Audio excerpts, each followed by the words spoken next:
Love this podcast? Support this show through the Acast supporter feature. It's up to you how much you give, and there's no regular commitment. Just hit the link in the show description to support now.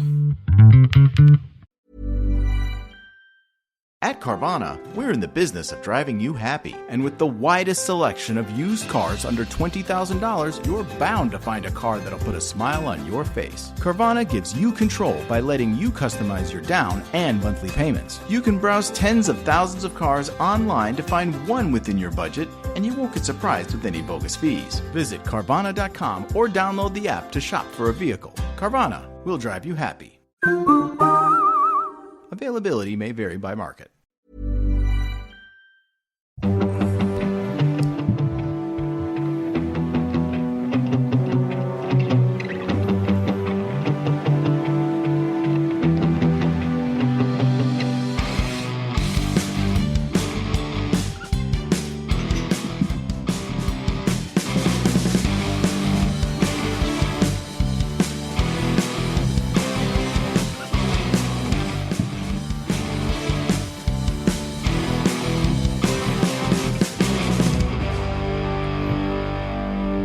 Hi, everyone, and welcome to the Cognitive Recalibration Podcast. As always, I'm your host, Shravan.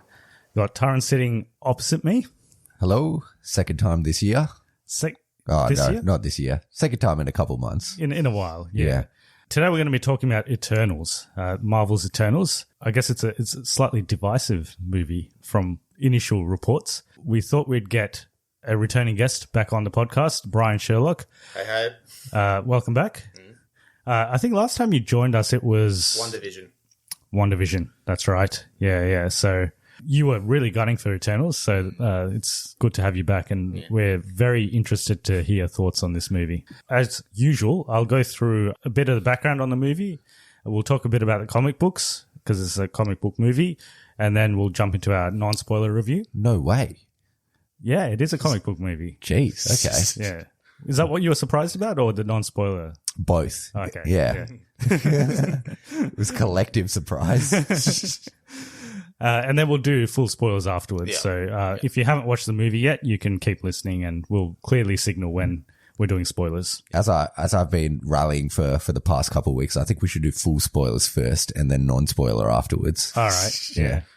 I'm just going to say it every week until you say Until we yes. do it. Yeah. Until we do it one day. All right. Background on the movie. So it's directed by Chloe Zhao, Academy Award winner Chloe Zhao from this year. As preparation for watching Eternals, I actually watched Nomadland earlier. Because I made you. On your request. Yeah, I watched it. I might not have watched it straight before watching Eternals, but I was planning to watch it at some stage. And you watched... I watched Mr. and Mrs. Smith, the 2006 blockbuster.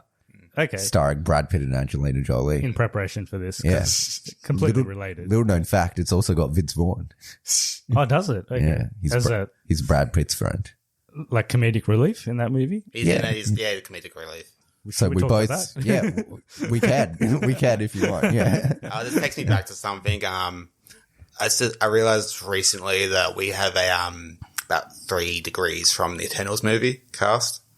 Our friend Anthony was an extra in World War Z, and Brad Pitt was in that, and Angelina's bed sometimes. So yeah, we have a semi-direct connection to this movie.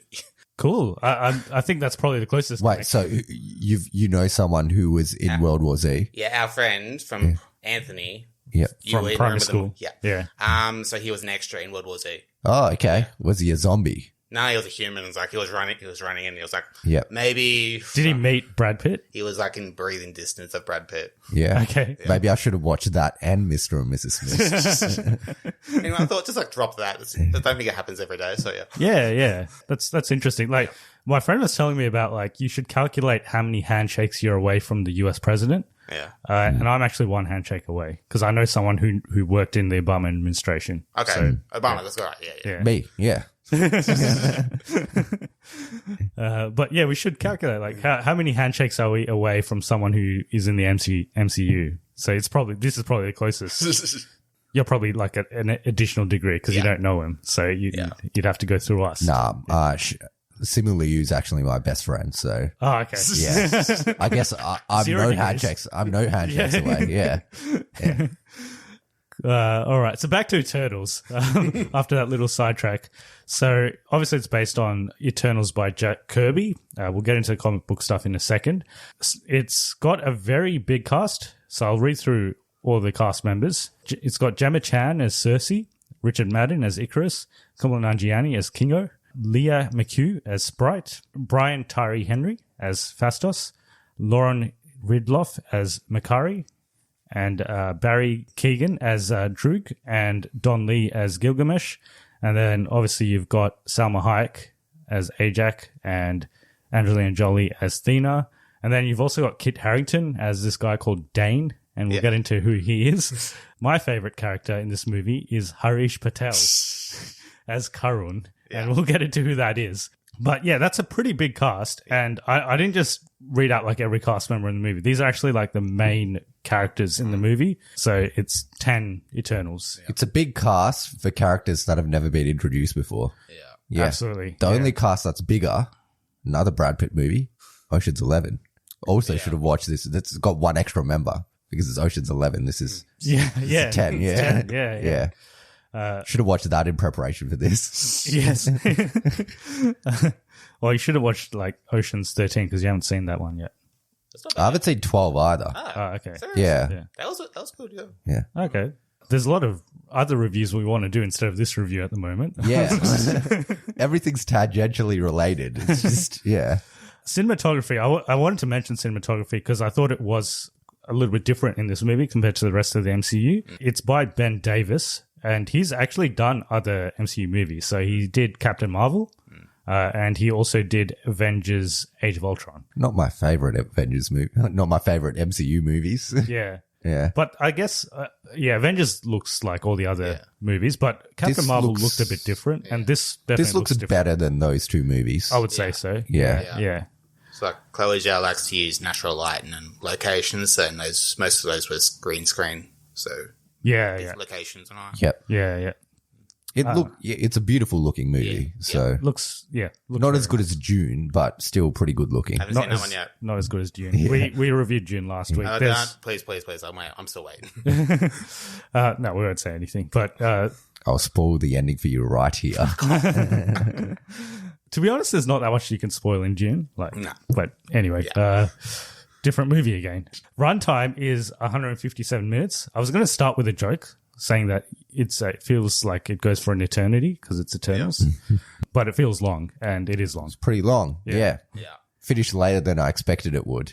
Also, like, I need to go to the toilet in every movie I see, and this just makes it very hard, you know? Yeah. A drink in there. No, I don't drink. I just small bladder or something. Yeah. Yeah, like we had dinner beforehand. We had a friend who had a full large Coke, and he didn't need to go to the bathroom afterwards. No, yeah. You just got a tank, which we just don't have. Camel bladder. Yeah. Budget, 200 million. So it's a, Pretty standard.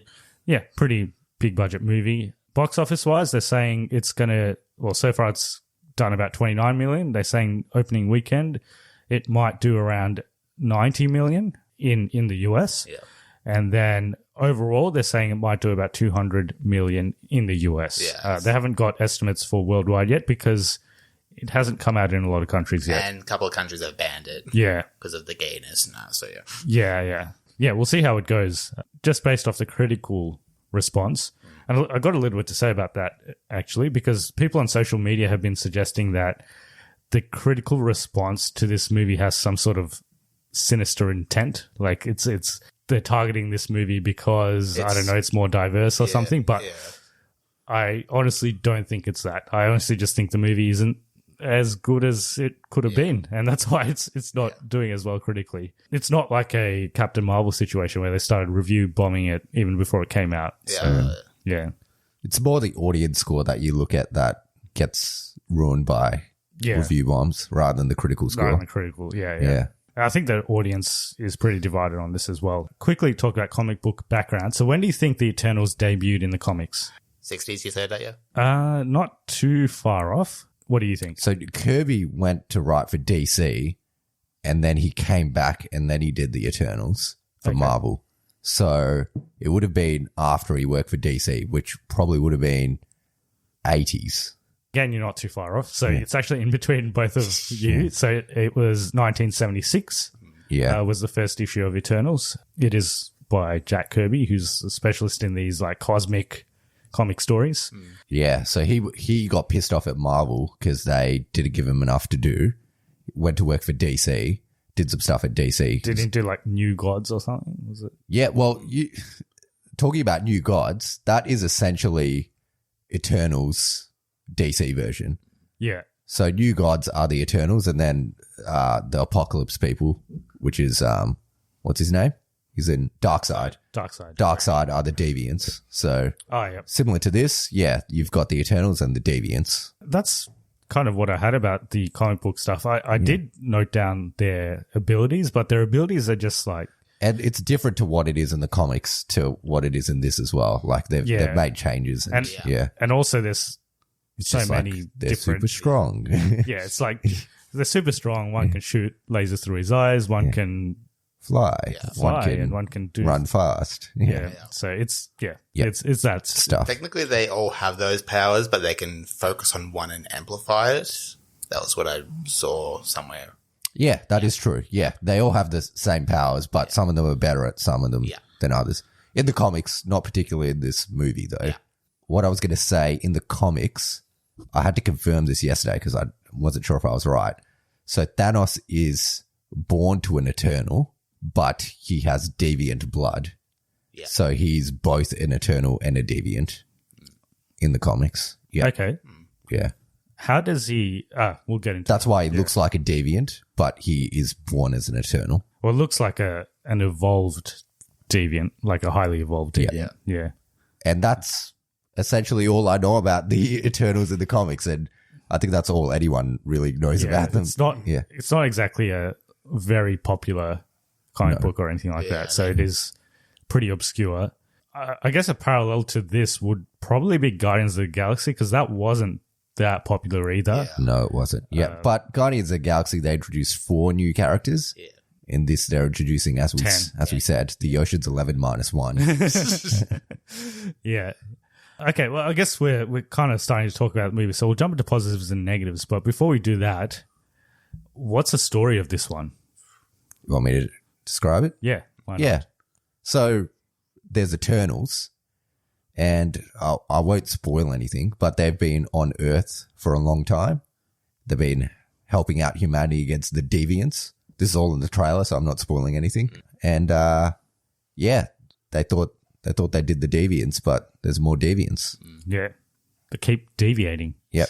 Yeah. But then there's twists and turns. There's stuff that happens. All right. That's probably as non-spoiler as we can get. Yeah, it's you basically described a very generic superhero movie. So there's bad guys and then there's good guys, and the bad guys fight the good guys.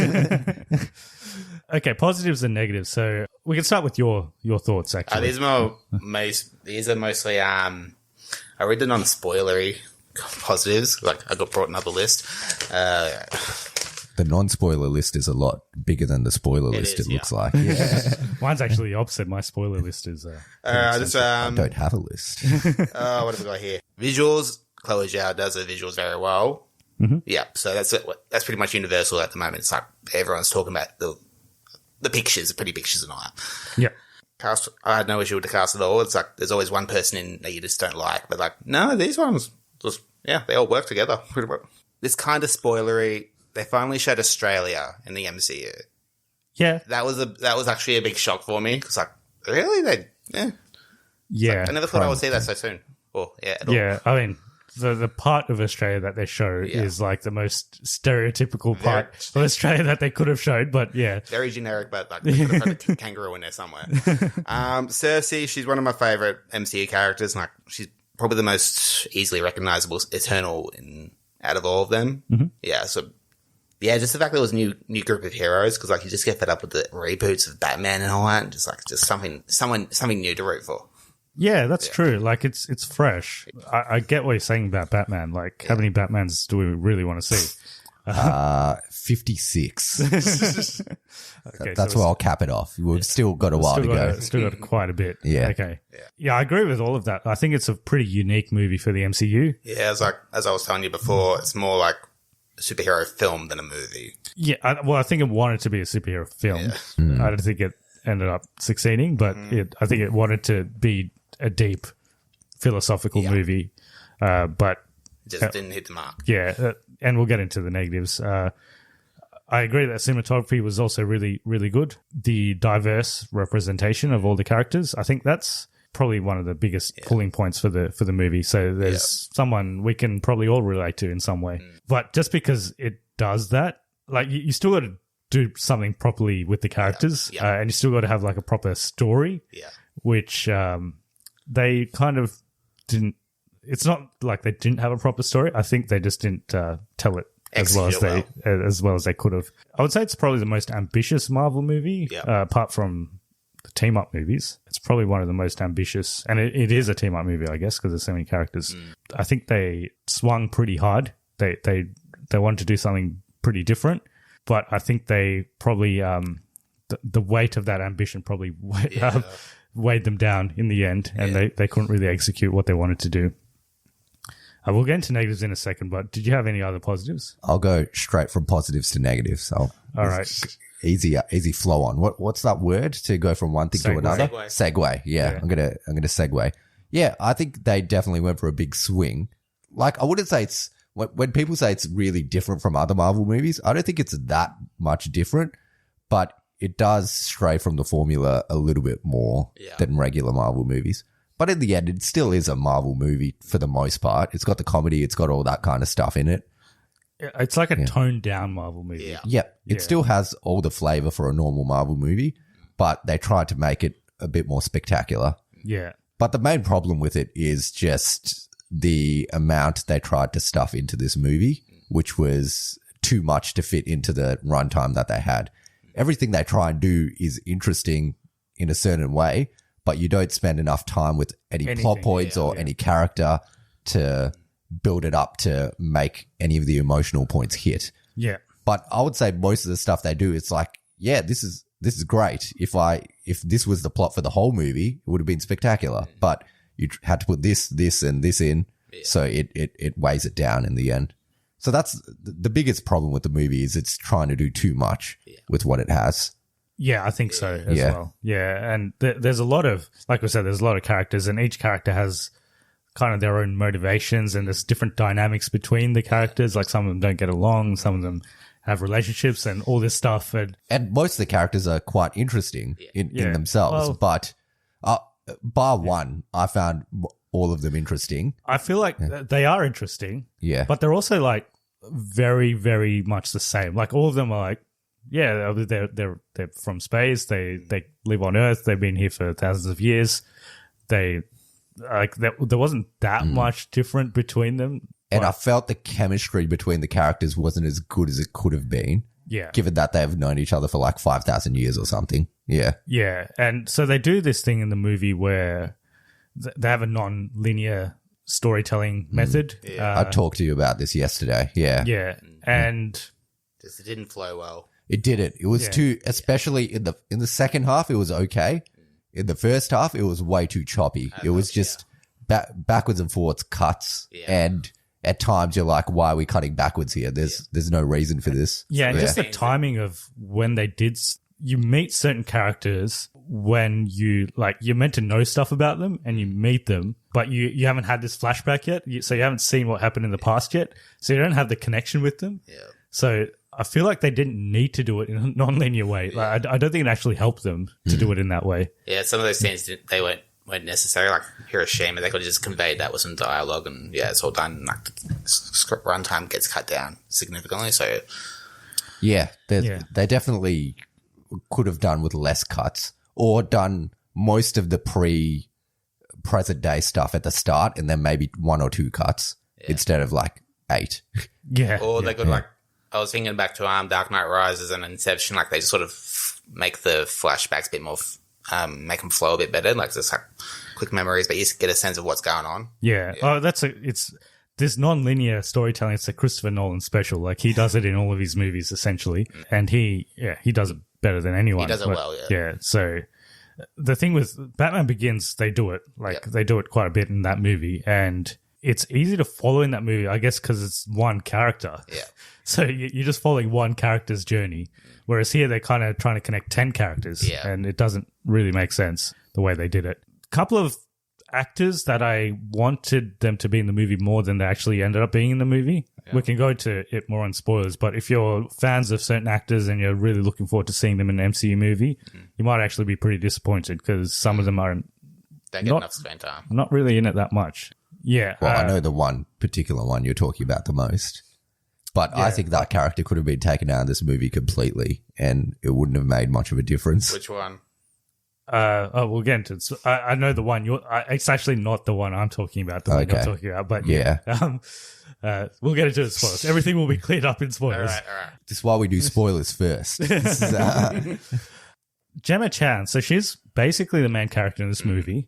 I don't think it's her fault necessarily, but I thought her character, because she's meant to be the one you sort of relate to the most, was a bit bland. I thought her character was the least interesting out of all the Eternals. Yeah. In my opinion. I mean, did you feel the same or? I might be opposite land here. It's like, I really had no issues with Cersei as a character. They wanted to get another female lead to a movie and just like, she just brought something different. She wasn't Black Widow or Captain Marvel. She was something else.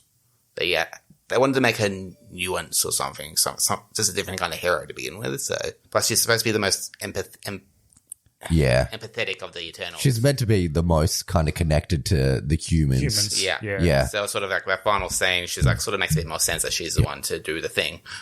Yeah. She does you do spend the most time with her in the movie. Yeah. I just wasn't that interested with her, unfortunately. I would have rather spent time with one of the other Eternals. Her character's fine. Like, she likes Earth, obviously. But apart from that, she doesn't really have that much to her, I didn't think. And even her powers were a bit confusing. And we'll also get into that in spoilers. A parallel with this is, because I was thinking about other team-up movies in the MCU. Guardians of the Galaxy is one. The Avengers obviously are one. And they all focus on different characters at different points in time in those movies. And if you just take, and this is probably an unfair comparison, but like RDJ, for example, who's extremely charismatic, but every time he has an interaction with different characters, he plays off them in a different way. Like him talking to Captain America is different to him talking to Thor, for example. You don't really get that in this. Like everyone just has the same interaction. Like the way she talks to Icarus is the same as the way she talks to Sprite. It's all the same. Like, So no versatility and personality. Which, it could have helped if they worked out those dynamics a bit more. Just made it a bit more interesting. It was just a bit dull. That's just what I thought. Just a random thought. Last week, you mentioned that Shang-Chi was the first Marvel movie about family. Yeah. During the week, I thought about it. I thought we established that it wasn't. No, every single Marvel movie is about family. Every single one. If you think back to it, it's all daddy issues and like brother-sister problems, and every single one's about family. Doctor Strange, I sort of disagree with you on that one. Except for Doctor Strange, But Shravan said Shang-Chi was the only family-centered movie in the MCU. I guess Ant-Man, he's got his daughter. And then it's also Hank Pym and Hank Pym and his daughter. And then Avengers, they're all like a family. What about Captain America? He doesn't really have a... He's got the brother dynamics. With Bucky and all. Bucky, okay. Yeah. I guess they could be called a family. Captain Marvel's got Maria and Monica. Yeah, I guess so. Thor's got Loki. And Odin and his dad. Anything else we've missed? Black Panther's... Full on family. Yeah, all about family. Royal family. I guess it makes sense. They're all family movies. They're all family movies. I guess it makes sense that they're under Disney because, that's their brand. And this is random thought, but this is also a family movie, I guess, because they're all family. They actually say they are a family. Yes. They literally say they're a family, but they feel less like a family in this than they do in the other ones. But if they cut it down to, I know it's easy for us to say this without, it's hard to make a movie, obviously. But if they cut it down to maybe 5 Eternals, would it be much better managed and easier to connect with all the characters? Because really there were probably only 5 that... So the main ones in my head that they could have stuck with are Cersei, Icarus, Thena, Druig, Ajax. and Ajax. Yeah. Yeah, that would work. Yeah. The other ones kind of don't need to be there. Yeah. I do like the other ones still, and they were pretty good, but they probably weighed down the movie a little bit. Yeah, and I think the way they cast the movie, like they are, I've seen other movies where these actors are charismatic. So I've seen Salma Hayek be charismatic. Yeah. I've seen Angelina Jolie be charismatic. But that just wasn't happening here. In this one, I guess Salma Hayek was, in what she was in, she was okay, but Angelina Jolie's, her character's not really, Very disconnected. yeah. Yeah. If they spent more time with the character, it could have been great, but you don't get enough time with her. Anything else on non-spoilers? This is non-spoilery, but it's pretty no secret there was a Bollywood scene in there. It's in the trailer. They Yeah. kept talking about how it was a big thing and Nanjiani had a hard time performing because he's not a dancer, but like I've seen other Bollywood footage and like that was so much better than what I saw in Eternals the other night. Yeah. Absolutely. It's pretty generic. I think the last comment I had was this is basically, the story for this is actually not that complex when you think about it. It's not that complicated, but I think the way they told it made it feel like it was more complicated than it was. So the baby before it's born. Yeah. And There was too many elements to the story. Yeah. But not complex element. Like, I understand the story. I understand what happened. It's not like it's Tenet or something where it's like super confusing. yeah. And most of it makes sense. It's not like Batman v Superman where you're like, this is stupid. Like, why is this happening? It all makes sense. It's just none of it hits you. Yeah. And it is a getting the band together movie. It's like one of those Ocean's 11. Yeah, essentially. Yeah. Well, when you think about it, Avengers Endgame was a getting the band together movie. Yeah. Except that movie, Beatles movie. They're a band. They get together. Yeah. is that what? Is that a reference to Is there a something? Beatles movie? I don't think so. Okay. Just watch one of their live concerts. It's a Getting the Band Together movie. But yeah, the Avengers movies, or Endgame in particular, you had like 20 other movies. Yeah. I don't think you can compare it to the Avengers movies because they all have had solo films prior to that. Yeah. Let's compare it to Justice League. And I think this is better than Justice League Thank you. in the way it does it. But Justice League, you don't have any of the characters have prior engagements before. Except for Batman and Superman. Yeah. Prior to the movie. And Wonder Woman. Yeah. And similar to that, like you don't spend enough time with each of the characters to kind of get enough time with it. Yeah. So it's kind of similar to that. Oh, it's definitely better than. But it is better than that. It's definitely better than 2017 Justice League. Yes. Zack Snyder's Justice League. But conversely, a movie that does it quite well, introducing a lot of new characters and they gel together, is the new Suicide Squad, where they introduce a bunch of new characters that you've never met before, and all the emotional stuff hits well, and you connect with most of the characters. That movie is done better than this. So Yeah. And obviously Guardians was only 4 characters, so it's easier to handle as well. So it's Star-Lord, Gamora, Groot. 5 characters, sorry. Groot, Rocket, Drax. Groot and Rocket are kind of one character. Yeah. Groot, Rocket, Drax. And I guess they introduce Nebula as well. And yeah. Kind of, yeah. But that's like the villain, so you could say Nebula's like the deviants in this. Yeah. Same color. Yeah, part of their color Well, is the same. I guess she's adopted, so maybe not. I was going No, they're adopted, so they don't count, yeah. All right. But in the end, they probably all don't count. So yeah, it's a getting the band together movie, but 2 hours of this 2.5 hour movie is getting the band together. And when they get together, the stuff they do only goes for about 15 minutes. Yeah, not long. Yeah. I'll give some of the powers are shown pretty cool. Yeah. The speedster. Makari. Yeah. Yeah. Her power, it's different to like the Quicksilver speed. Yeah. And they did that pretty well. It looked different. The Icarus was like the best looking Superman. Yeah. Yeah. He's not like buff. Like he's toned. I think I think like the way his powers work is better than Superman. Yeah. Yeah. Athena's swords and stuff like that. They look cool. Yeah. Lots of artwork. Yeah. All right. Anything else non-spoilers? We can jump into spoilers because I think we've got a bit to discuss. If you haven't seen the movie and you care about spoilers, I'll put the timestamps below for this point in the episode and you can come back and listen to our spoilers. Okay, so I wanted to and generally when we have these like team up movies, we go through each character. So we could go do that instead of go through the whole movie. But firstly, we can talk about Kit Harington. So this is the movie. This is the character that I think can be completely removed from the movie. Yeah. And would not make too much of a difference at all. Yeah. Yeah. Because he's at the start, has a little love thing going with Cersei, then he does like a FaceTime in the middle somewhere, and then he's at the end. Yep. Essentially. And then he's got an after credit scene. So he's literally in the movie for that after credit scene. Because you couldn't just have this random guy just turn up in an after credit scene. Yep. So that's why he's in the movie. He's in the movie to kind of foreshadow future things. Yeah. I thought his dynamic with Cersei and Sprite, was weird. I didn't understand it because does he know about the Eternals? Did they tell him about it? Prior to the deviants, he didn't know. That's what I didn't get because he didn't seem... He did seem overly surprised. Surprised. He was like... It sounded like he knew certain parts because he's like, oh, you're 5,000 years old and... Yeah. Sprite told me that you guys are... And he knows about Icarus and all that. And he's like, are you guys witches? Yeah. Although by that point, the blip's already happened, so basically the whole world understands there's shit going on. So I guess so, yeah. I guess people are less surprised by stuff like that. Yeah. But did that add anything to the story?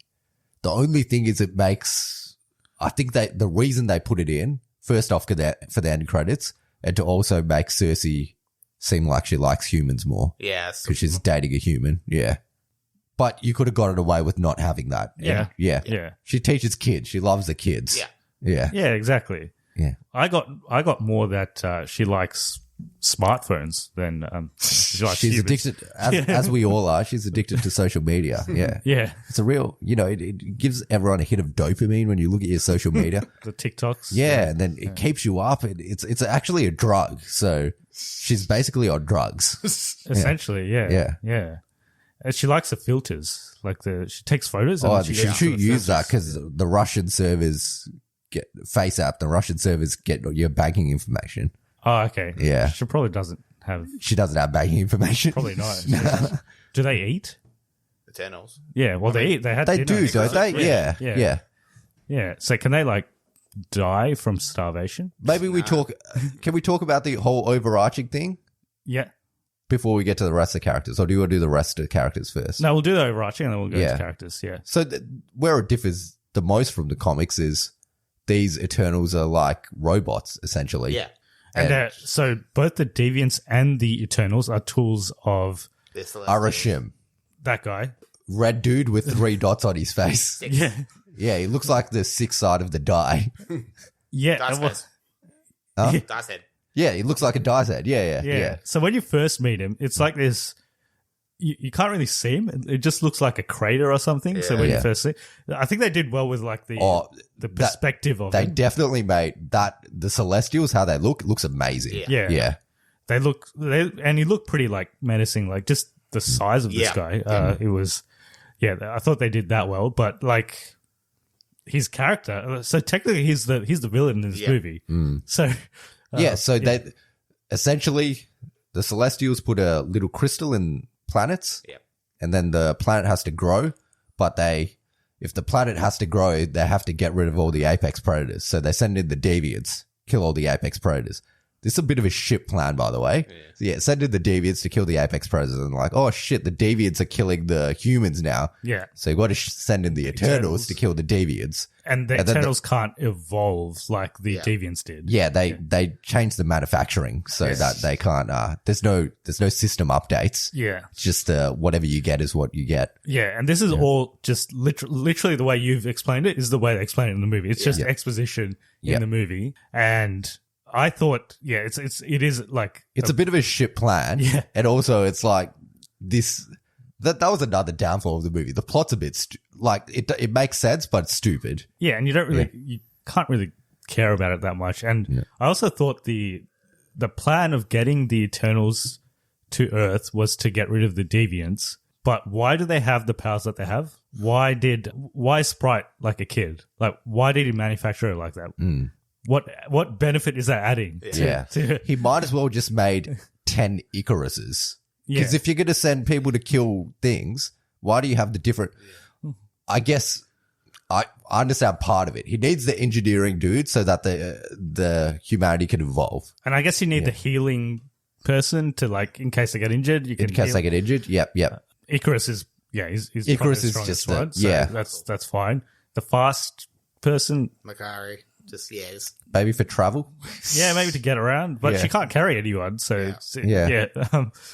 I think he just wanted to mix it up, you know? He wanted his creative juices to flow when he was making it. The guy who can control minds, I guess that makes sense because you can make humans do stuff. But then again, they can't interfere in anything. Yep. So what's he going to do?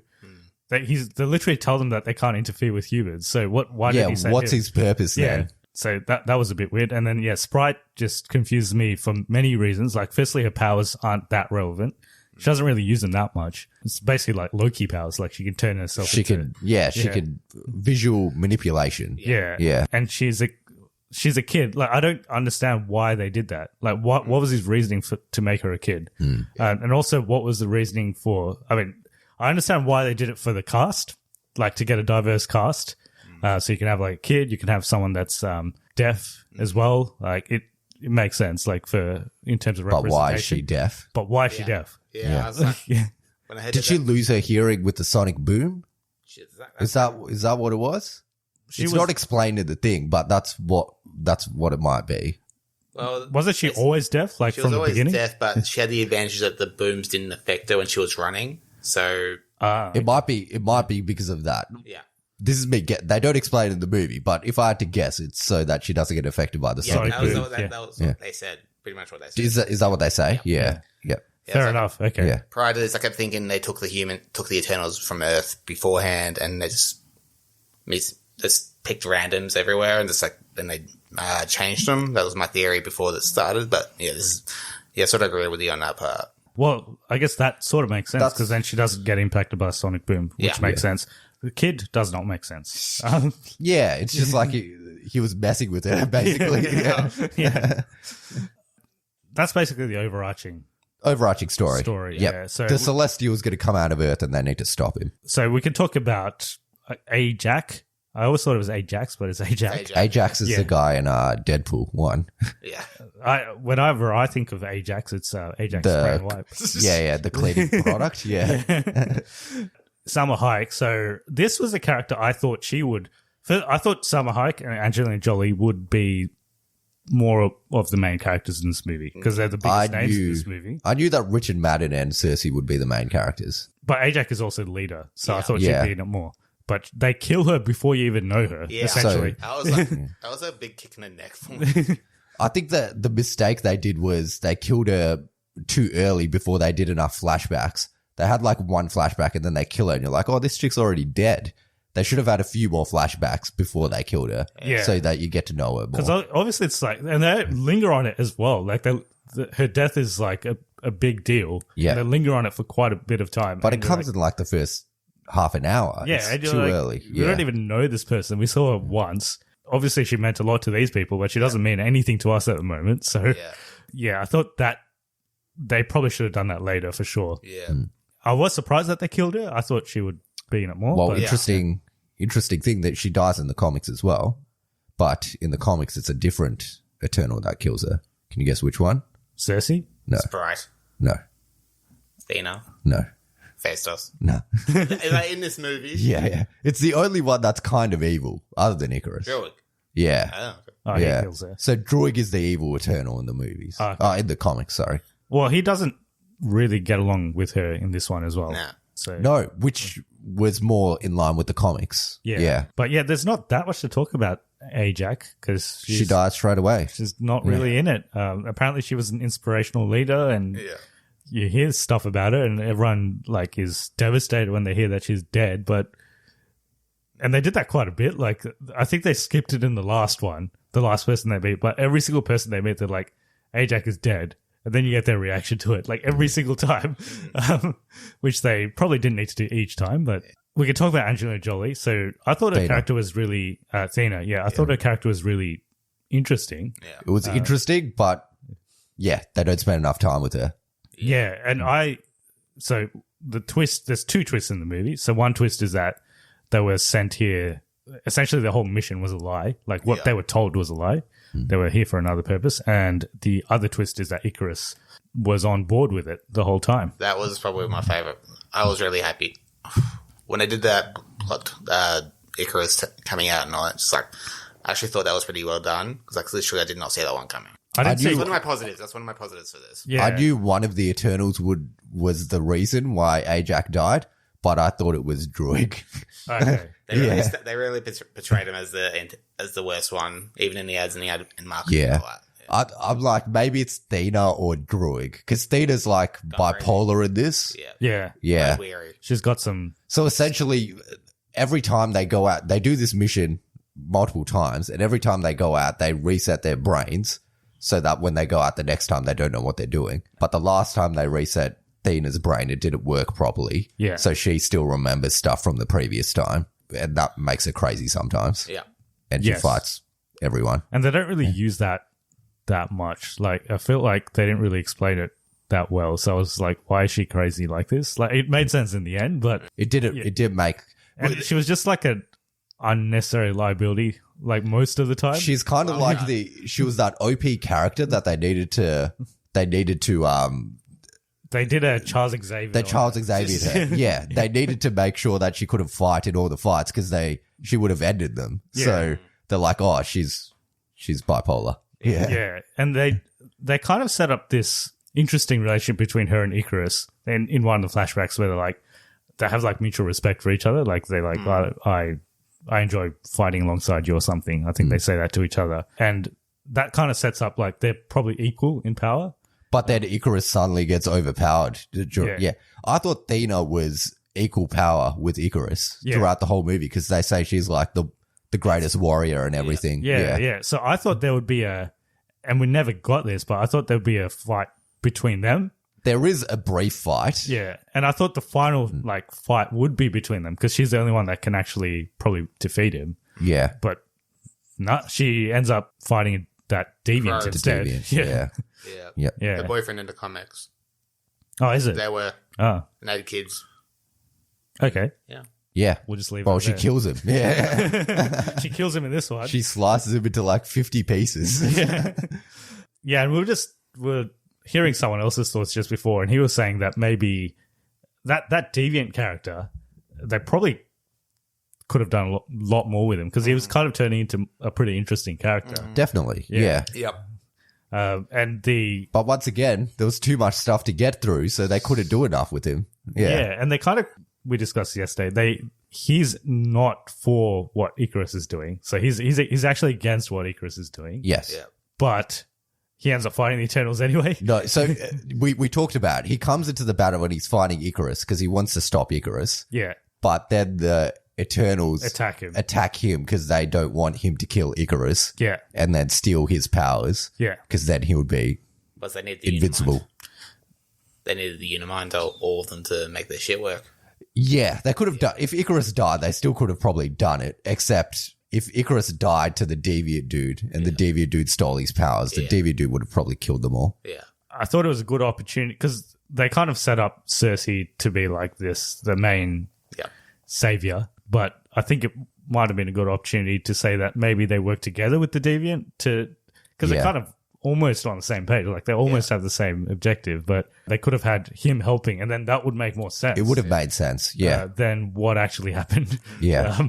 I think they took the easy way out. Instead of more character development, they went less character development. And it would have also been a good opportunity to get Thena to have.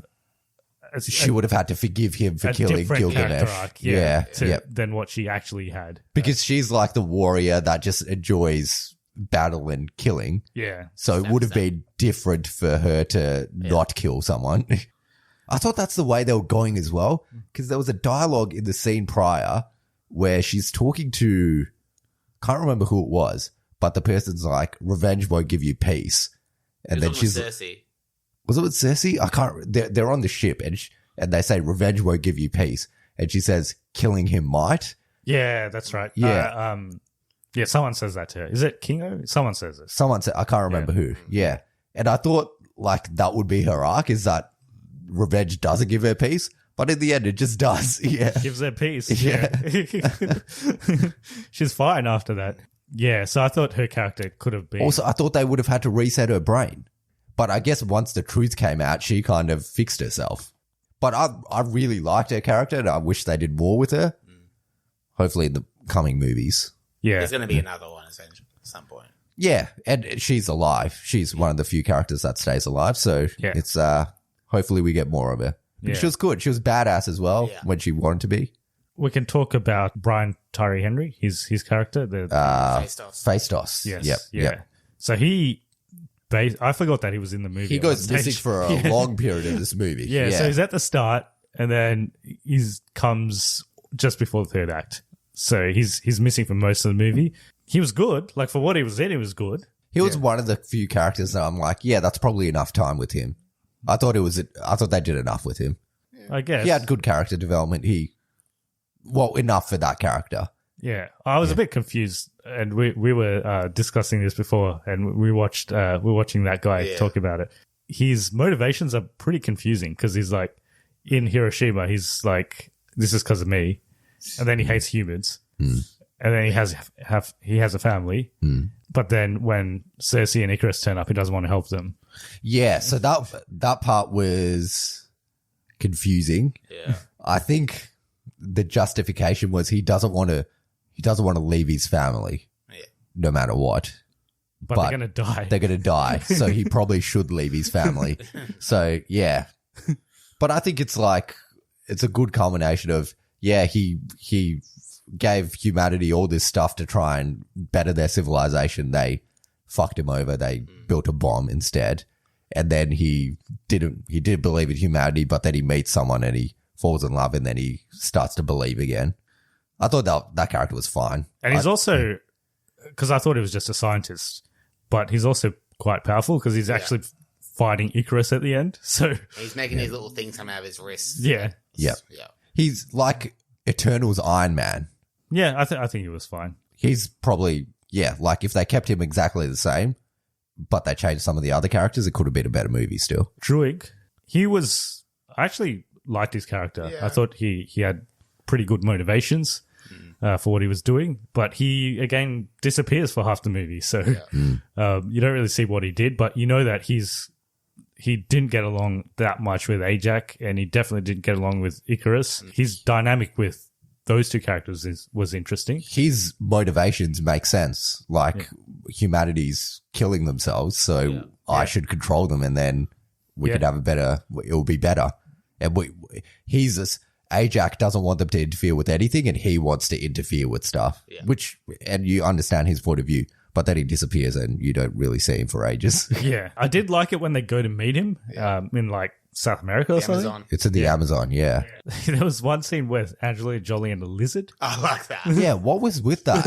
She's like, got an She just has a lizard in her lap. I thought it was a cat first. I leaned over. I'm like, why does she have a cat in her lap? Yeah. She's made a friend. Just picked up an iguana. And just patting it. Yeah. And then there's some action sequences. The other thing I didn't mention is I thought the action in this was quite forgettable. Like, I didn't like the Amazon action. I like the action scenes at the end when they're fighting Icarus. I thought they were all right. Yeah, they were okay. Nothing like, maybe because we just watched Shang-Chi as well, and that had some really good action. Yeah. The action in this was just general superhero movie action. Like, there was nothing that special about it. I liked the action scene at the end when Makari fights Icarus. That was good. Yeah. Yep. And the thing where the guy uses the rings to stop Icarus. That was cool.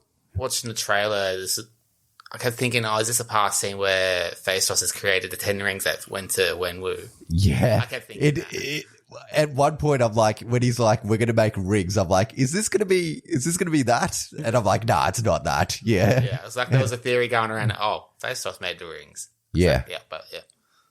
Could be. Yeah. But it's not. It's not that. Okay. Yeah.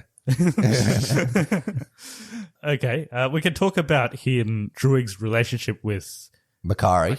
Yeah, that was nothing, hey. That was like 2 scenes. Yeah. Yeah. And in the movie, they even say, it's like, when did this happen? And I'm like, when did this happen? Yeah. Well, to be honest, there was more foreshadowing of that than the relationship between Sprite and Icarus.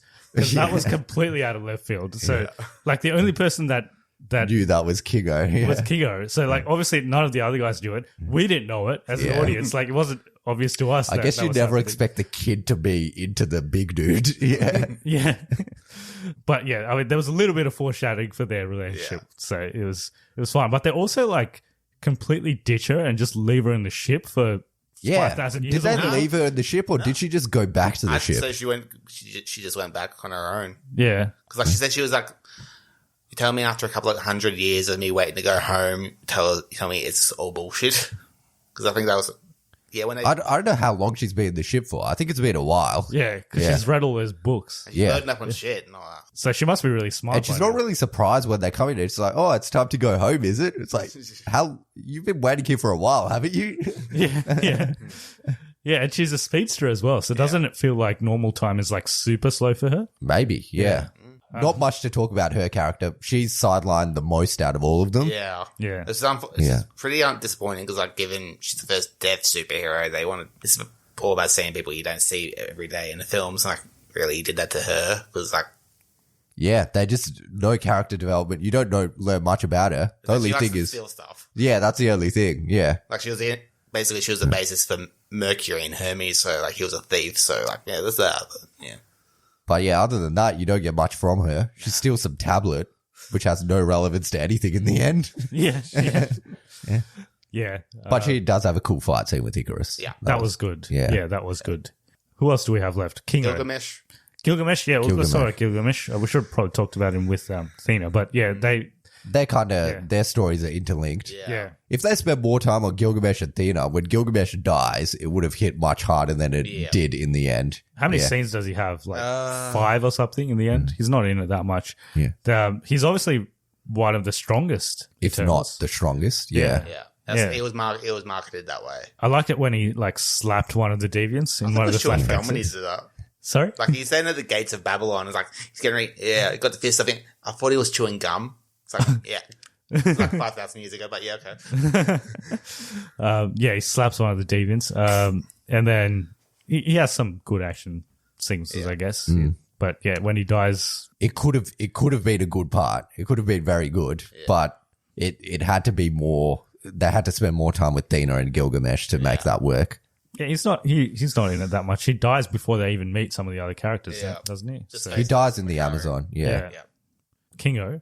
Yeah. Also disappointing what they did with the character, because it looked like it was going to go somewhere good, where he's like, Kingo was like a follower of Icarus, and he's like, well, also they don't spend enough time with Kingo to, like, at one point he's like, I'll follow you to the end, to Icarus. I'm like, oh, are you close to this guy? Like, is this guy your best? They never really established that they're that close. Like, yeah. So I'm like, oh, it came out of left field. And then he gets completely sidelined at the end where he just disappears. Just leaves. So like, and it's funny because there's a lot of contradictions just within like 2 minutes of that scene. So he's like, I love this planet, but Icarus is right. So he's just going to leave. Isn't he even going to try? Like, at least he doesn't even try. Yeah. He's got the box office to think about.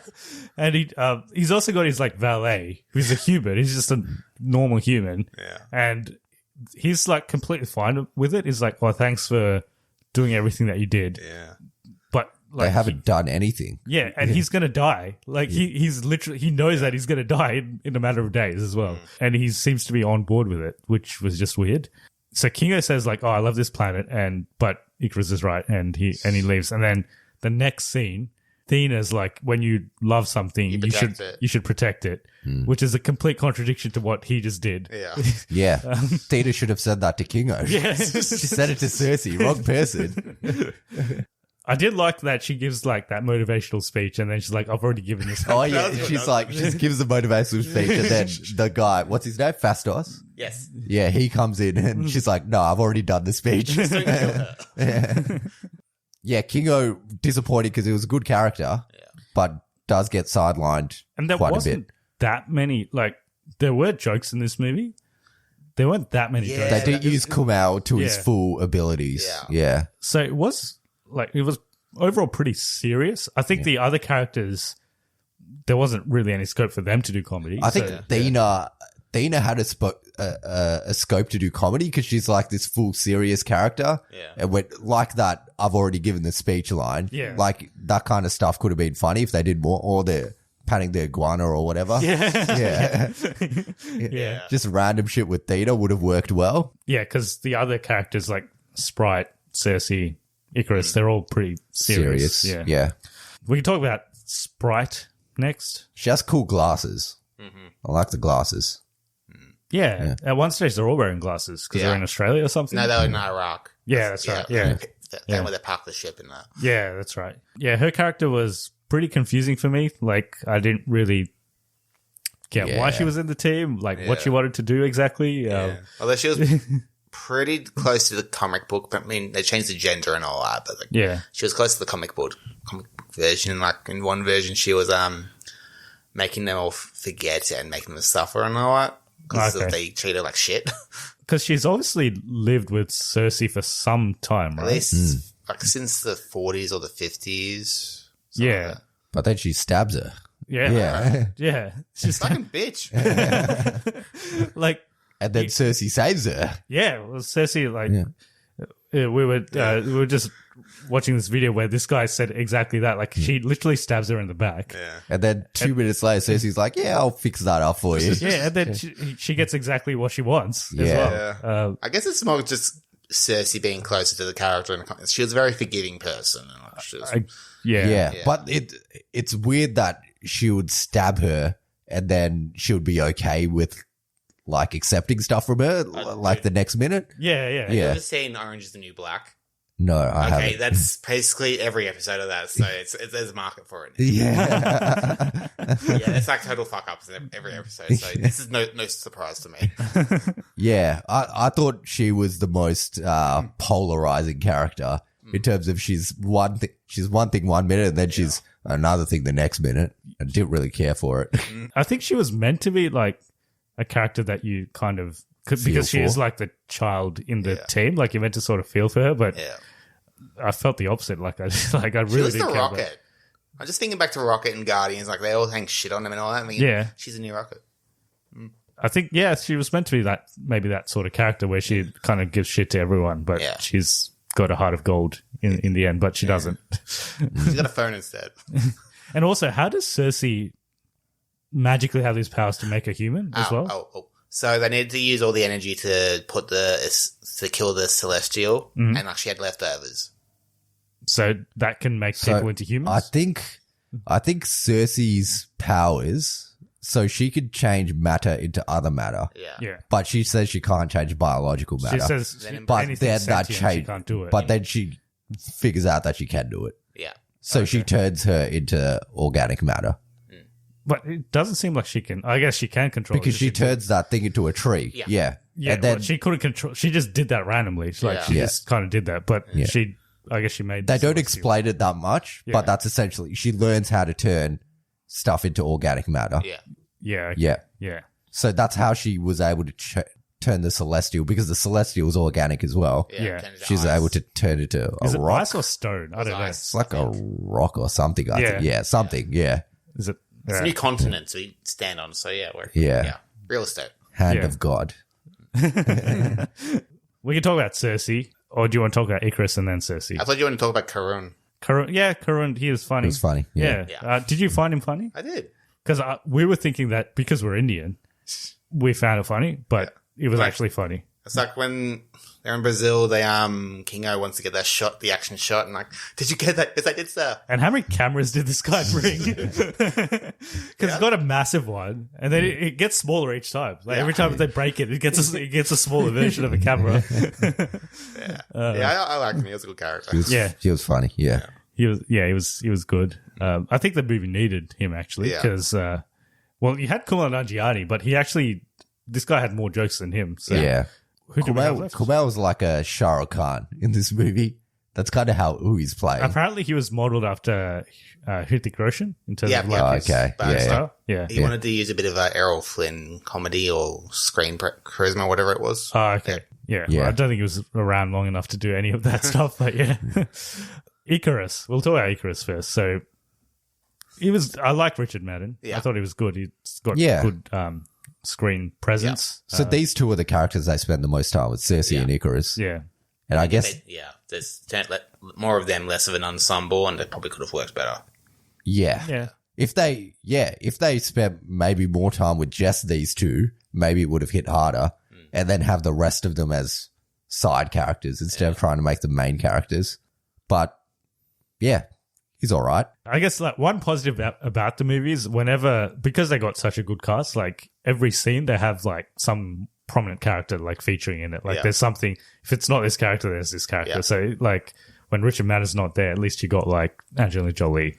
So it was good in that sense. It would have been good if all the characters were also interesting, but it was good to have those the actors in it at least. I think all the characters were interesting though. It's just that you don't get enough time with them to make it count and make it hit. Yeah. I just found them a bit dull overall. Maybe it's just the way they told the story as well. I just found them a bit dull, but yeah. Just execution is the biggest problem for this movie. Yeah, I think they had the right material there. They just didn't do it well. Yeah. Put the pieces in the wrong spots. Yeah. Wish they didn't give away the IKEA joke in the trailer. Because there's not that many jokes in the movie, and that was actually a good one, but because we saw it in the trailer, it wasn't that good. Yeah, I guess his motivations, it was fine, I guess. Like when they do the reveal, it was, I guess it was believable enough. Yeah. It wasn't too out of left field. Yeah. They didn't do what they did in Prometheus, pretty much. What happened in Prometheus? Oh, they just do not do foreshadowing well. It's like you can see half the movie coming before it happens. So was this with what's his name, Michael Fassbender? How he's like, I watched that movie in the cinema, and I was not big on it. Never watched it again. Yeah. The turn for Icarus was fine. It's all right. Yeah. That's not the biggest problem with the movie. Yeah. Anything else on Icarus? He flies into the sun. Yeah. Very metaphorical, I guess. Yeah. It's kind of bullshit, though. I just found it interesting that the point where he broke was when he was going to kill Cersei. Like, which makes sense because they had the whole relationship stuff. But he also he basically killed Ajax. And it seems like he really respected her, and she was like a mother figure to him. He killed her, so I guess but he was married to Cersei, so they got married in India, wasn't it? Yeah. I think that makes sense. I guess so. But he kind of already gave up so much. Like, he was willing to kill almost everyone. Yeah. So I guess it sort of makes sense. Like, she's probably the most important person in his life. So I guess it made sense. So Cersei, like we said, she's the main character. Would have liked it if she's appointed the leader after Ajax dies. Then after a while you realize, because Icarus killed Ajax. That's the reason or else it probably would have been Icarus. Yeah. If he did kill her. She doesn't seem like, even at the end, she's like pretty indecisive. I think she literally says after they did the whole thing that they did we do the right thing? Which is not the kind of indecisiveness you need in a leader. There were other people that were more decisive than her in the team. Like probably Thena and basically anyone else in the team except maybe like Sprite. Do you think it would have been more interesting if Icarus was appointed the leader and she had to take it off him? She had to she had to be inspirational and then take it off him. Yeah. Show some leadership. Yeah. And then maybe they split into two teams. Yeah. And they fight each other. Yeah. At no point did I feel like she was the leader. Like, even when she was actually the leader. Yeah. She wasn't really. Yeah. That would have been more interesting. And it would have been better character development for her. Yeah, which is, I think, how it happens in the comics. I'm pretty sure is Icarus is appointed leader afterwards. And then maybe Cersei takes it off him. But Icarus isn't evil in the comics, I'm pretty sure. Cersei's the one that gets the Mad Weary. In the comic? Yeah, okay, yeah. I also found it pretty funny when the volcano's erupting and the Celestials coming out. They're like, Cersei, you go and do your thing. So her powers are not running fast or flying or anything like that. She's just, when it comes to like, when it comes to transportation between places, she's literally a human. And this volcano's pretty far away, and they're like, "Yeah, go do it." And she's just like running. Should have gone to F-45. So I thought they could have, helped her a little bit. I think Makari was fighting Thingo, wasn't Yeah. she? She was fighting Icarus. I think so. Yeah. Yeah.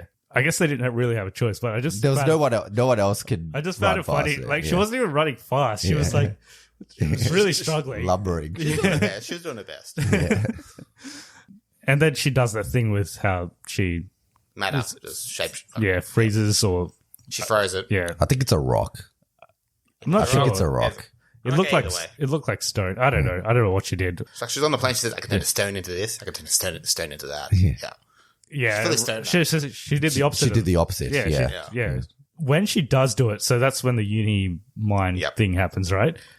My question is, does Kumail Nanjiani, was it just Yeah. I was expecting to see like a line from like America coming over, like a long line. Yeah. Do you know when you look at those flight center maps and you see the flights? Yeah. Yeah, just See one it from like- ages away. see one from India? Yeah. yeah. Oh, we didn't talk about Kingo. Where, like, we did mention it, but he just like bails on the third act. Yeah. No, And- we did talk about it. Yeah, Yeah. and like, was it just because it really doesn't make sense, like why he wouldn't be there? I think he didn't want to fight Icarus. Because he was like, they had a bromance or something, a one-sided bromance, I think. But like you don't get a sense of why. Yeah. Yeah. I thought he would, even if he said he was going to go away, I thought he'd at least turn up. I thought it would turn up, Yeah. but he doesn't. Yeah. Yeah, I was Yeah. like, I was bummed about that. I was ready for Redemption. Right? like a Thor in Infinity War show up where he like jumps off the plane or something, which would have been sick, but nah, nothing. Yeah. Like it's going out to Karen. Did you get that? Yes, I did, sir. Yeah, that would have been great. Yeah. That would have actually been good, but they didn't do it. It feels like maybe Kumail Nanjiani just couldn't make the shoot. Yeah, potentially that could have been it. Yeah, it could have been like a COVID thing where he couldn't be there. Yeah, They're just like, we just got to get this done, so let's just write him out of the third act. I mean, he was there when he was taking Sprite to school and all that, and then he's Yeah. And they're like all happy and stuff as well. Like, I thought they'd. It actually pissing me off now that he did jump out of a plane and say, "Did you get that, Kumar?" Like, it's pissing me off that they didn't do that. It was such a good opportunity to do it as well, because they set up the whole the comedic stuff with Kumar. Karen. Curran. Curran, Yeah, Curran, yeah. They set up that as well. It would have really worked if Curran was like on a parachute with a No, even if he's on the plane and then he's just on the phone. Yeah. Like he's on it would have worked. It would have, yeah. And he's got his own plane as well. There's no reason why it wouldn't have worked. Yeah.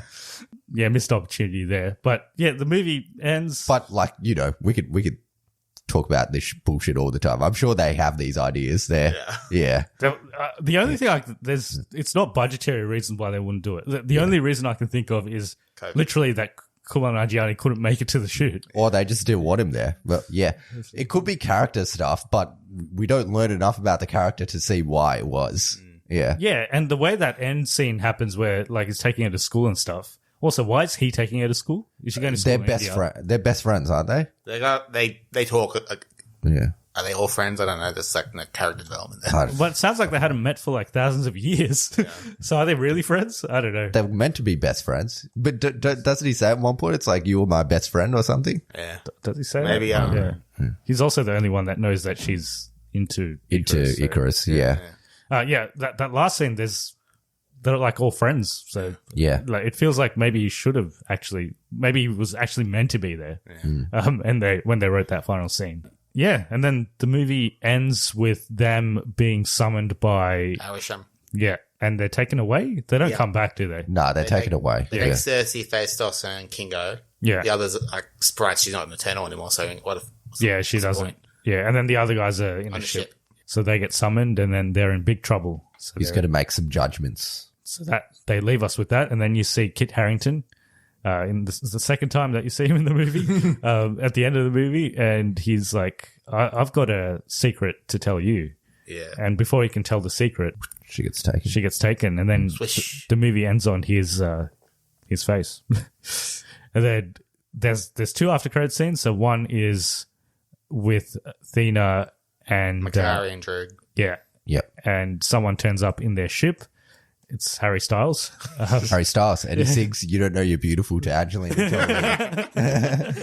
Jolie. He says something like, He says, You "Oh, look- you're look as more beautiful as they say," or something. Yeah. Yeah. it would have actually made sense if he started singing that. So he's introduced. Firstly, there's this Do you know who plays that character? It's actually interesting. It's Peyton Oswald. So what's his name? The dwarf. The dwarf.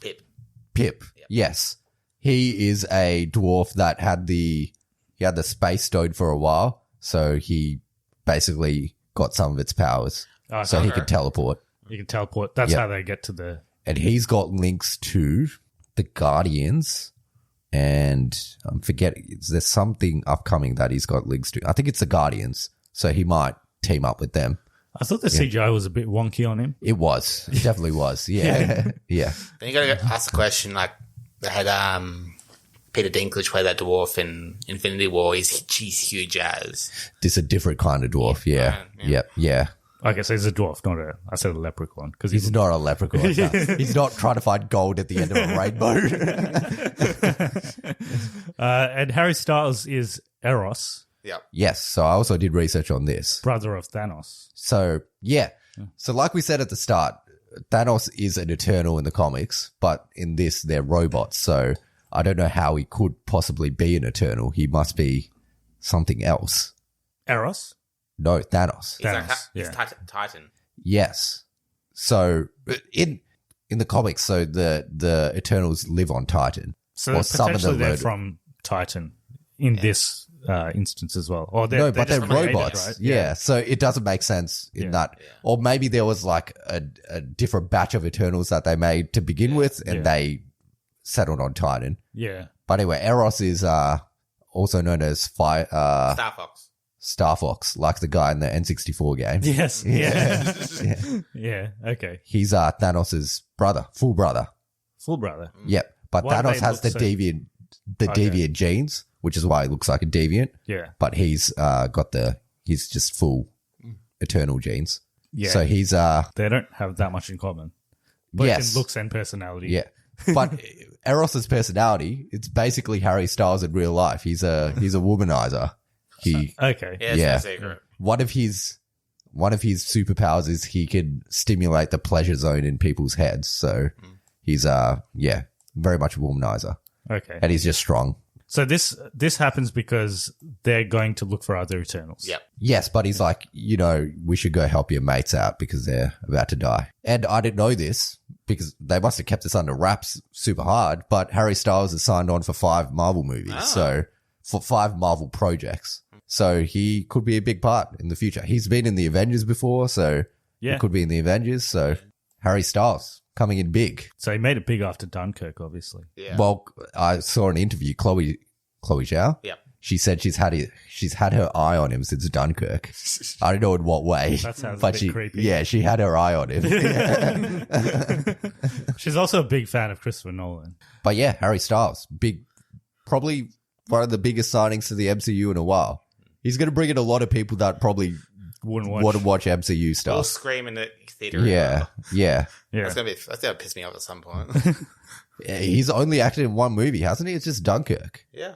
Has he done think other so. stuff? I don't think I so. think it's just Dunkirk. I think it's just Dunkirk. Imagine like going from one direction to being in a Christopher Nolan movie And then a Marvel movie. 5 Marvel. 5 Marvel movies. Yeah. It's doing all right. Watermelon Sugar. It makes all the difference. Just going to keep naming Harry Styles stuff. Is this from all your research or before that? This was my research this morning that I did. It was just Harry Styles. Okay. No, I do know. I like Watermelon Sugar. It's a good song. Yeah. I've dabbled in One Direction back in the day. I like the one when they go to space. I like that song. One Direction, they go to space. Huh? I have no idea what you're talking about. Yeah. Like, Well, funny story, One Direction, they auditioned individually on X heard about Factor and then they were put together as a team. That was Nicole Scherzinger's idea. Yeah, but then they all hate each other now. It's that song. Perfect. No, it's a recent. I'll find it. A recent one. They broke up like 10 years it's ago, like man. 3 years ago. It's not with Zayn's not in it. It's after they. It's post Zayn. Yeah. Okay. And they go into space. The people listening will know the one I'm talking about. I don't think they will. I seriously doubt that. They're like astronauts, and they're like, they go into Okay. space. Yeah. Anyway, we're not here to talk about One Direction, One Direction songs. The last post-credit scene, which is probably the things I was most interested while watching this movie in the cinema. Probably that who is that voice in the post-credit scene? Yeah. And also the part where you said you really like the voice of that lady who sings the song in June. Yes. And it was completely silent. No one said anything in the cinema. I'm like, I like that lady's voice. Yeah, no, it was very audible across the whole theater. She's like got the that voice. Yeah. Have you seen the trailer of June? June? I've seen the trailers, yeah. I'm just like, wait. Did you find out the lady? No, she's probably just someone who works for Hans Damn it. Zimmer. I thought you had me the lady. I told you I like the lady's voice. It's probably just someone in Hans Zimmer's. Wait, in the the theme music in the trailer itself. Yeah. Yeah. Okay, yeah, I know the one. No one. You know what? Yeah. I don't know the lady, but I like the. You like it as well? Yeah. I'm not surprised. It's very nice. Tribal sounds good. It's Black Knight. Kit Yes. Harington is not just a guy called Dane. He's related to someone in King Arthur's family. So Dane Whitman is Yeah. his name. And his Descended from Black Knights. the sword is called the Ebony Blade. Yeah, Ebony Blade. Yeah, Yep. yeah, that's the one. And it's handed down through generations in his family. yeah. And it's made they by use Merlin. Yes, it's Yeah. made by Merlin. Yeah. Yeah. So they use it it can be used for good or evil. I got this wrong yesterday. You don't have to kill someone when you hold the blade. The blade gives you invulnerability to a certain extent, and it can cut through magical stuff, but it amplifies whoever you are. So if you kill people with it, it's a cursed blade. So if you kill people with it and you're kind of evil, it makes you more evil. And it destroys your soul every time you use it. It can kind of corrupt your mind. So there's a point in this movie where Cersei says you should make up with your uncle to Dane at the very start. There was something to do with an uncle. Yeah, so his uncle His is uncle's evil. evil Yes. Black Knight. Yes, but at some point he must have made up with his uncle, and his uncle gave him the blade. That makes sense. That's actually more interesting than... Than what actually happened in the movie. Yeah, it is. That little subplot Yep. is... But most importantly, the blade can kill vampires. Yeah. And Apparently it can get through a lot of stuff, like mystic stuff as well. Yeah. Apparently. All sorts of shit.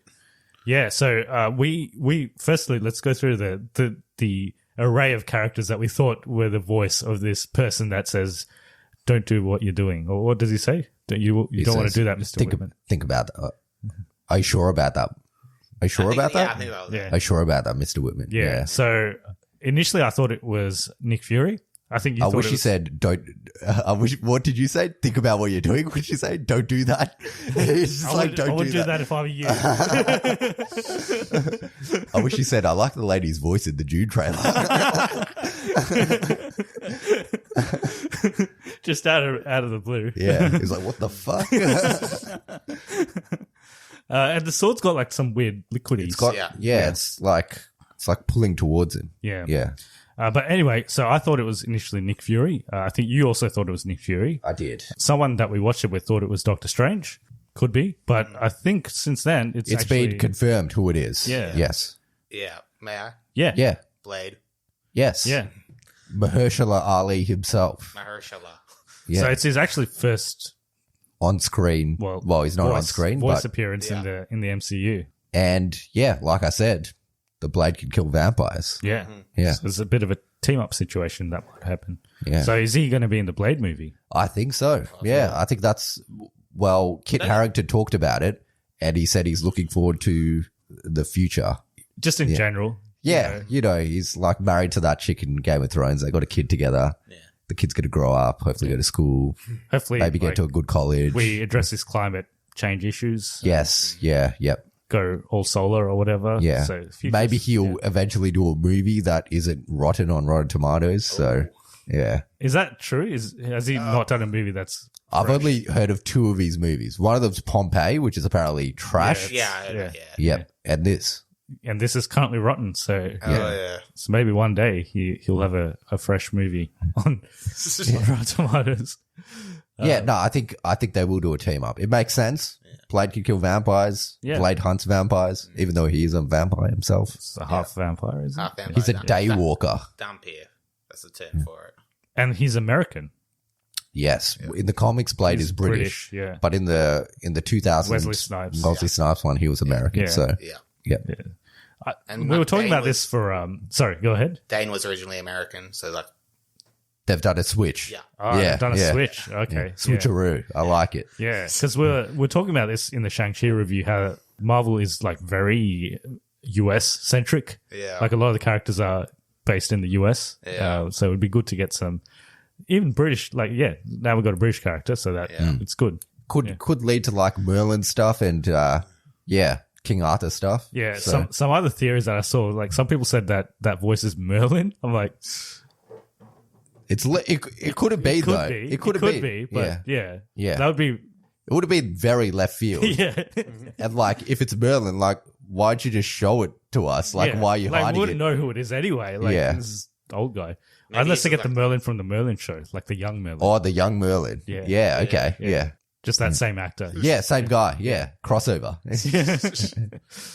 And then it says the Eternals will return. So I've noticed in these Phase 4 movies that, except Black Widow, because she's not going to return. Did it say Black Widow will not return at the end of Black Widow? They have like a specific font for like the character. So like Eternals was in like the Eternals font. Yeah. And last week when we watched Shang-Chi, it was in the 10 Rings were in like a special font as well. Just something I noticed. Yeah, Eternals will return. So, yeah, I've heard mixed things about if they'll do an Eternal sequel. And if they do, they might not call it Eternals. They might call it something else. Just put Suicide Squad on that. Yeah. Eternals. Yeah. Yeah. They'll like the Suicide Squad. Yeah. Yeah, because I thought this one was actually called The Eternals, but it's Originally it was. Yeah. But then it just dropped that. Eternals. Yeah. Yeah. I would like to see a sequel. I frankly didn't hate this movie. I thought it was okay. Yeah. I've seen much worse movies before. Yes. Yeah. Yeah. Yes. No, I didn't hate it either. Yeah. But it obviously has its problems though. But yeah. Yeah. I would probably still give it a cognitive recalibration, but it's in terms of all the MCU movies that we've done, it is probably in the lower end of it. I would say it's like if you've seen Thor: The Dark World, it's probably that level. Like you don't expect anything better than that. Yeah. Yeah. Yeah. And they got a sequel. It's got 2 sequels now. So, Yeah. Yeah. But also Thor is an established like Avengers character, so they were always going to do something with it. They always said that Eternals was a risk. Yeah. So there's a, I would like them to do more with this. Yeah. With these characters. To be and with honest, this I'm world. actually more interested in the Black Knight stuff than the Eternal stuff. Yeah. The Black Knight with the Blade combo could be interesting.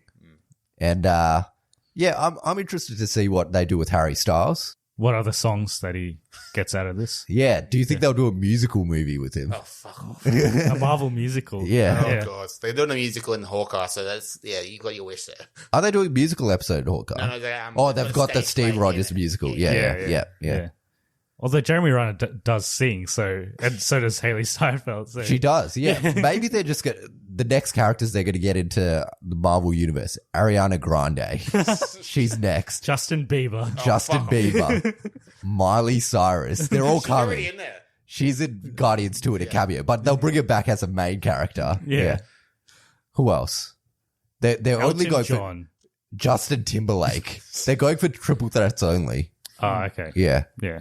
So Elton John's not really. It's got to be an actor, Yeah. Singer. dancer, singer. Yeah. Okay. Anyone else? Justin Timberlake. That's what, yeah. JT? Okay. Yeah. They're all joining the Marvel universe now. Kanye West. I don't know if he can act. Maybe. Jamie Foxx. He's coming. Jamie Foxx is in it. Yeah. He's in it. I think I'm right on this route. They're kind of going the singer-songwriter route. And then they're going to put them all together and have a musical Avengers. Yeah. That's the next Avengers movie. Yeah. The musical. Can't wait till Ariana Grande gets cast. They'll get Lin-Manuel Miranda to make it. Yes. Yes. Yeah. Yeah. And John Chu. Yeah. Yeah.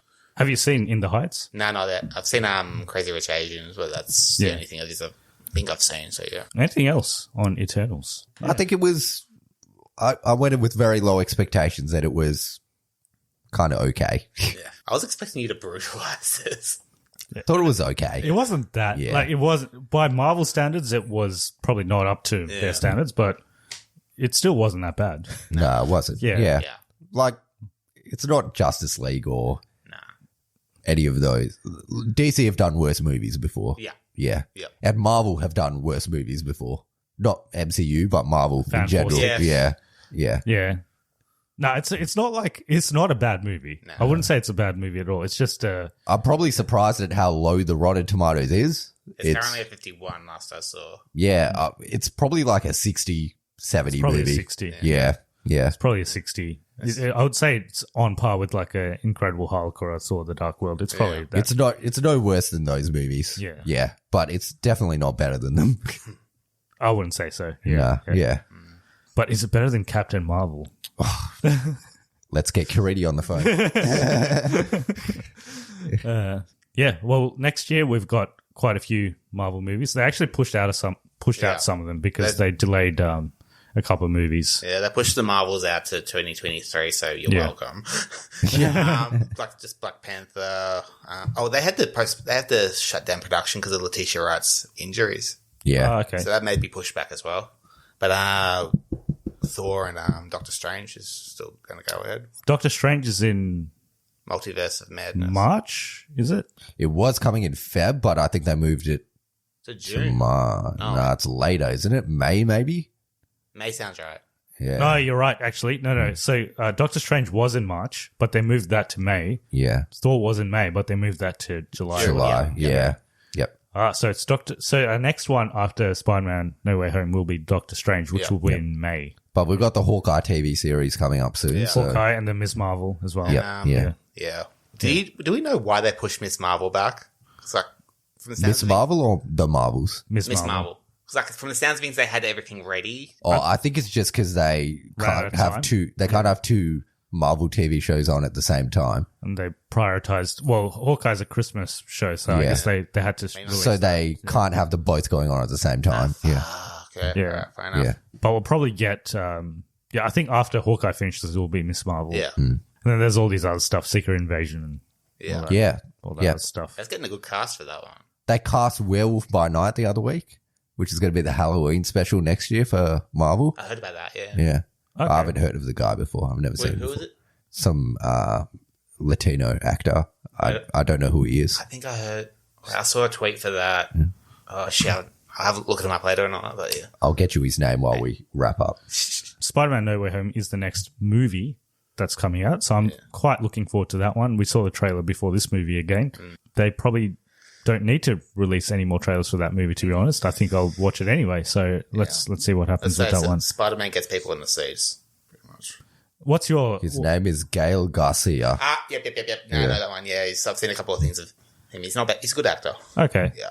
Back on. What are your thoughts on Doctor Strange in that trailer? Do you think that's actually Doctor Strange? I think it might be, same as in What If and all that.